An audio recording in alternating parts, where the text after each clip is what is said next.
Are you ready to come, Gary? All right. So he's not scared or anything, so we don't have to make you feel better, right? All No, right. I just said that. Yeah, I know. You can adjust that, however. Okay, well, praise the Lord. We serve an awesome God, that's for sure. Tonight I'm going to give you. Oh, thank you. There we go.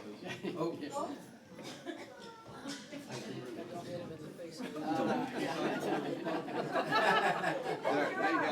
Okay. There we go. Yeah. So I'm going to give you a short version of my life and a few things that happened to me along the way. I was born and raised down in Coos Bay on a farm, and the year I was born was 1942, right in the middle of World War II. Now, being a child growing up in World War II, it had its challenges, because it's common knowledge at that time that people there knew that the Japanese could make a landing on the Oregon coast anytime they wanted to, because there's no resistance there. All the men were either in Europe fighting Hitler in the war, or in the Pacific fighting the Japanese. There's nobody left. So that was in the back of our minds all the time, that they could possibly make a landing here. Well, we always went to the movies on Saturday nights, because that's had a newsreel. That's how you found out about the war and what's going on in the world. Other than that, you had to turn your radio on, because television wasn't invented yet. And if you drove your car at night, you had to have your headlights taped off in the taillight. There's just a little slit, so that's all you're allowed to have, so nobody could see you. And at night, we put blankets on our windows, so no light was shining through, for fear that a Japanese plane might come over and see your house and shoot it up. So that's how we lived there during World War II. But the thing that scared me the most was the air raid sirens, that wailing siren. They tested every week. And I was just a little kid, so every time I hear that siren, I think the Japanese are here, the Japanese are here. And they say, no, just tested it. So that was it. Well, jumping ahead a little bit to 1961. After I got out of high school, I joined the Navy. And I was stationed on board a ship in San Diego. And our ship, we carried some troops and some of their equipment and sometimes some tanks down on the well deck of our ship. And I was in the boat division, so if there's a war going on, our job would be to take the soldiers to the beach, drop the ramp, and let them run on and fight the war.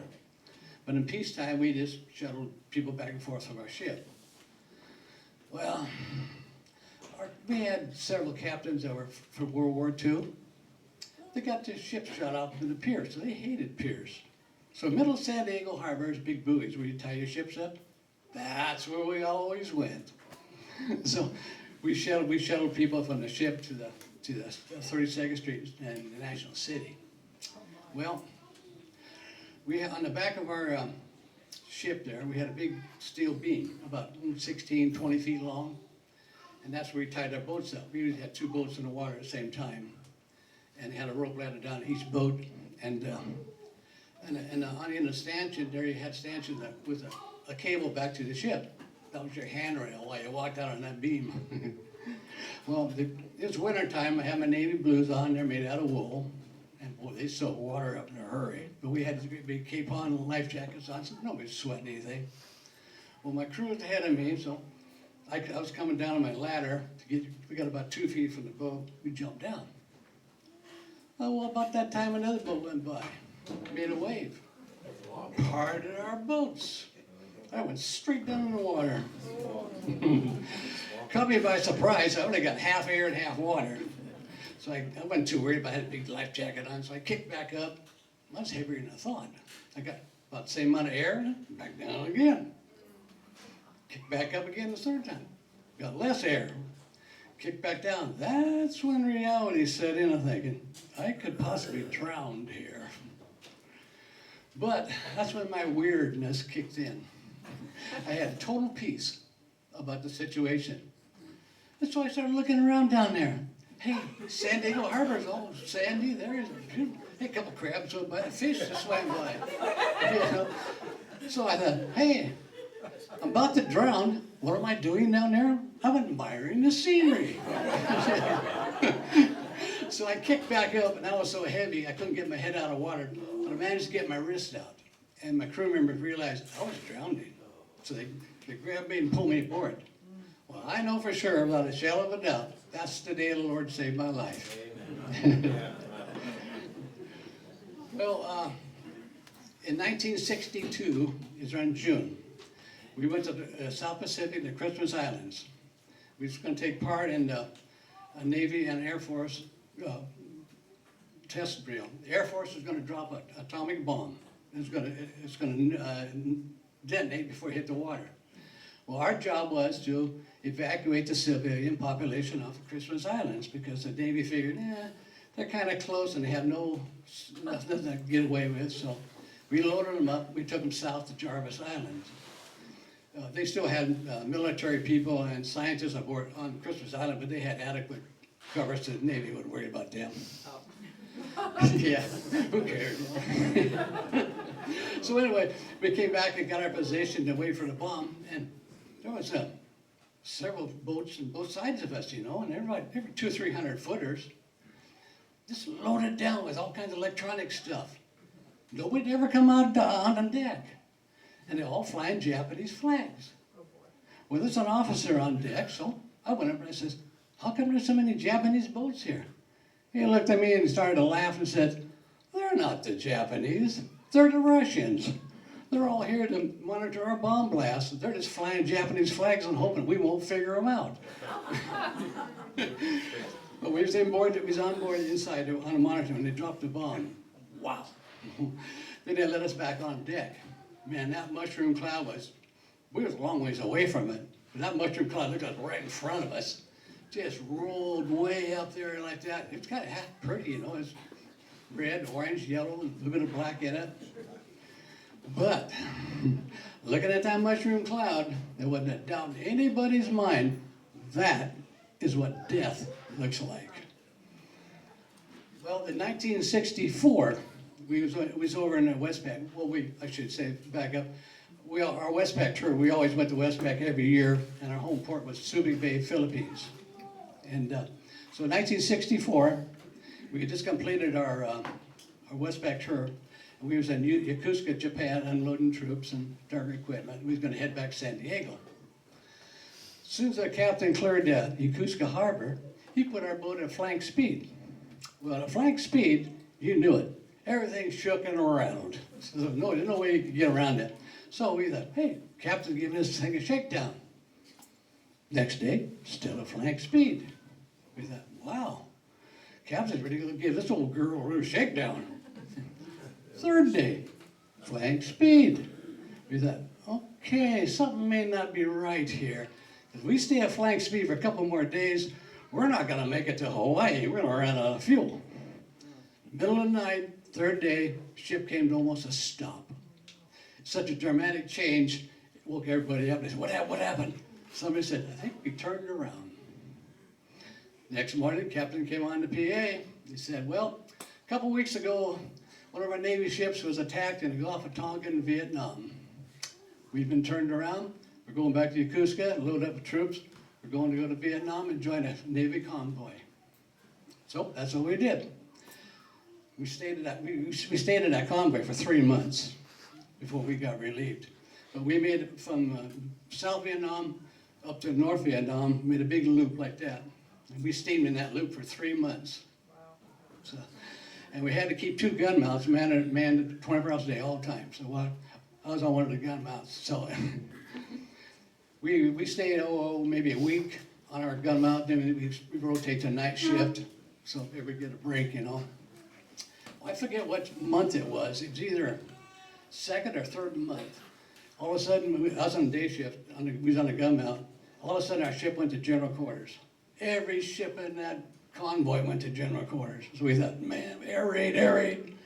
No. We looked over at North Vietnam. Out of North Vietnam come 8 PT boats to attack our convoy. So we had our gun mounts loaded. We had them boys right in our sights, always wait for the word to fire. That's when the destroyer, who's ahead of us, he peeled off and went over there. They seen him coming, they made a U-turn, went back to North Vietnam. We thought, man, what a bummer. We had him in our sights, we didn't even get a chance to fire a shot. So anyway, after 3 months, we got relieved, and we came back to San Diego. Well, once we got back to San Diego, we'd been gone 11 months that year. And it's kind of neat, you know, because we pulled into the harbor, and there was a boat ahead of us pumping water to celebrate our return. That was pretty cool. We got to a pier. We did go to a pier. People all over that pier. The Navy even had a band playing for us. We thought, hey, this is awesome.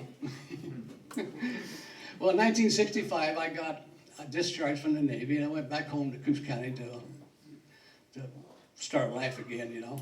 I got married, and we started raising Appaloosa horses. Then in October 1967, I accepted Jesus Christ as my Lord and Savior. Got my soul saved. Now jumping ahead again, about January 1975, I was unemployed. My insurance was running out. I had bills to pay, family to feed, horses to feed, no money. But I had a friend who was a meat cutter in Coos Bay. He says, why don't you become a meat cutter? I said, how do I do that? Well, go to school for it. There's a meat cutting school in Cottage Grove. And you're a veteran, they take veterans benefits. So, okay, I filled out the paperwork. A week later, veterans came through, paid for all my schooling, gave us monthly living allowance while I was in school. Then while I was in school, there's a guy there who was related to the Vicker families. Well, the Vickers owned J.C. Market in Newport and Toledo. So in January '76, when I graduated, they hired me as a meat cutter for Newport. So that's how I got up here to Lincoln County. We rented a place out in Sleds. So, well, me and old Vickers, we never got along very good. We was always knocking heads. I worked for him for 2 years. I said, enough is enough. So I quit. Now I'm unemployed, broke. But in Celeste, our home church was the Assembly of God church over there. So, about a block away from the church was a house for sale. I said, hey, I'm going to try to buy that house. Everybody started laughing. They said, how do you plan on doing that? You're unemployed and you're broke. I said, well, I'm going to run 2 veterans. Ran the 2 veterans. That was another will of God. A week later, I owned that house.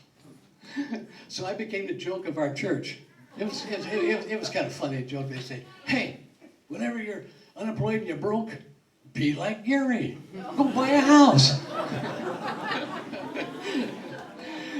Well, in our church, we had a guy named Charlie Cook. Some of you guys know who Charlie is. He was a supervisor down at the Pope Mill.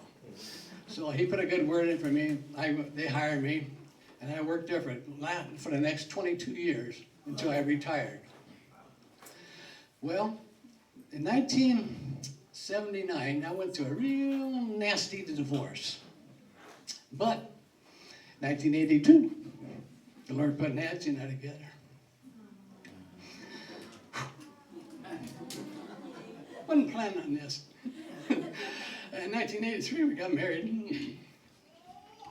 And last month, February 17th, Nancy and I celebrated our 41st wedding anniversary. Well, that's a brief look into my life, and I thank you all for letting me share it with you. Thank you.